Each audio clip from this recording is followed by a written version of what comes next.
Good morning, everyone. I am Eliza Pinero. I'm Michael C. Good. I'm Juliana Pomsay. And today, we will analyze the inflation crisis in Argentina. Argentina has been struggling with high inflation for years, and we will explore its causes, consequences, and how the government responded. Argentina has experienced chronic inflation for decades, but the crisis worsened in 2022 to 2023, when inflation surged above 100% annually, making it one of the highest in the world. Key factors that triggered inflation. First, excessive money printing. The government printed large amounts of money to cover budget deficits, reducing the peso's value. Second is the debt crisis. Argentina struggled to repay international loans, leading to a loss of investors' confidence. Third is currency devaluation. The Argentine peso lost over 50% of its value against the US dollar. And the fourth is global factors. Rising food and energy prices due to the Russia-Ukraine war worsened the inflation. Relevant economic data. First is inflation rate reached over 211% in 2023.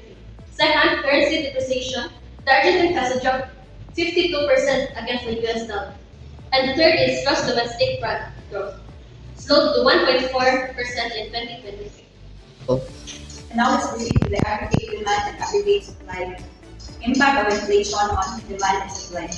First is the demand side. High government spending and wage increases push aggregate demand up. The supply side, economic instability discouraged investment and production, causing aggregate supply to fall.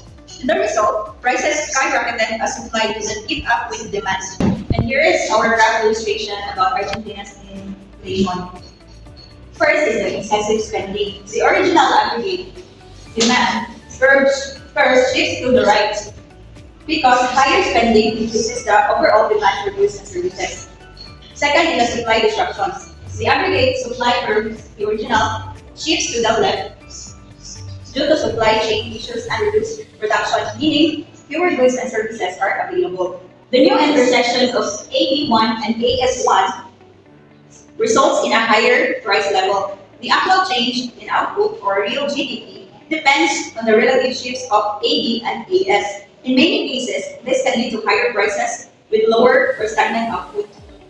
This graph illustrates the combination increased demand and decreased supply can drive up prices and potentially reduce overall production.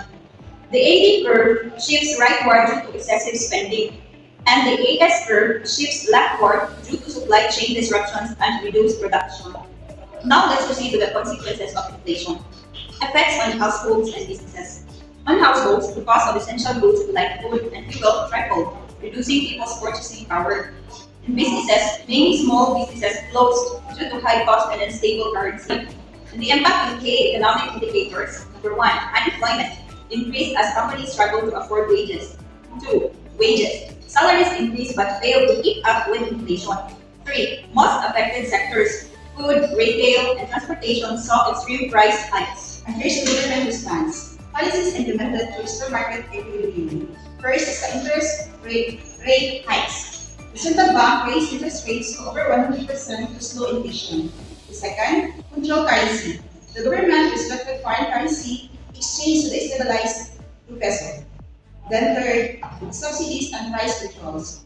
Attempted to cap food and fuel prices, but with limited success. Fourth is the International Monetary Fund loan agreement. Argentina borrowed money from the International Monetary Fund to stabilize its economy.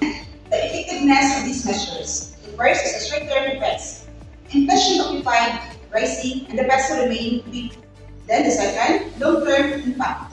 Investors lost confidence and Argentina's economic crisis began. As the personal insight, was the government response effective? The answer is no, because inflation kept rising and people lost trust in the government's ability to fix the crisis. And as alternative solutions, government should focus on reducing money printing and stabilizing the peso through better fiscal policies, encourage foreign investment to rebuild confidence in the economy. As a conclusion, Argentina's inflation crisis shows the dangers of excessive money printing and poor economic policies. To prevent future inflation spikes, government should maintain balanced budgets, control debt, and encourage stable investment.